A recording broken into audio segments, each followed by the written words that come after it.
पनीर तरकारीटा केमिति लागिला? हाँ बढ़िया हेतला मसला टिके अधिक हो गला एइथिपई कहे जे तम गुणटा खराब।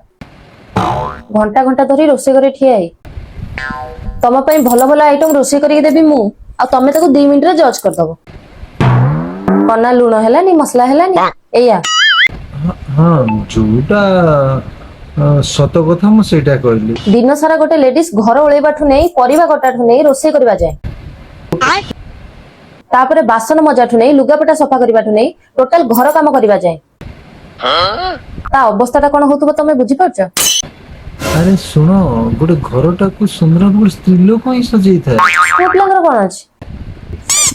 सकाळु उठी गाधे बदे खाइ पी निज काम रे बाहर चलले तापरे राति अदरे घर फेरिबे। ले सुनो गोटे पुपले जीवन में सहज नुहे तो मुंड ऊपर केते जे दायित्व थाए जानिच एमती दायित्व थाए बहुत दायित्व थाए माने गोटे पुओ पिला मासकु जेतिकी रोजगार करे जानिच तार 10 गुण ता मुंड ऊपर भार हेकी थाए।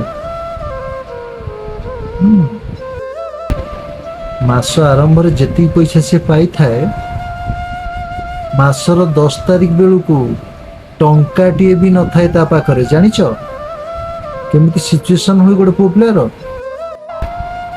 गाड़ी रो ईएमआई घर रो EMI mobile recharge personal loan EMI एन तेन बहुत किछि अछि।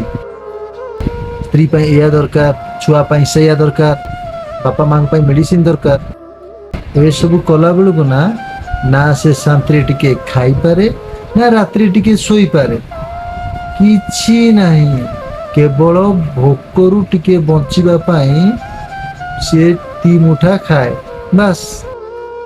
ता भीतर जदि बापा मां कर अवहेला होला ताले पुओ खराब स्त्री कथा न सुनले स्वामी खराब। गोटे पुरुष पिला ता जीवन सारा निजको केबे भी देखिनी सबु बेले अन्य मानक कथा ही चिंता करे अन्य मान को देखि था ता निज कथा किछि चिंता करे से निजर केयर ही नहीं कथा कोचन पुओ पिला जन भारी भलो बहुत भलो।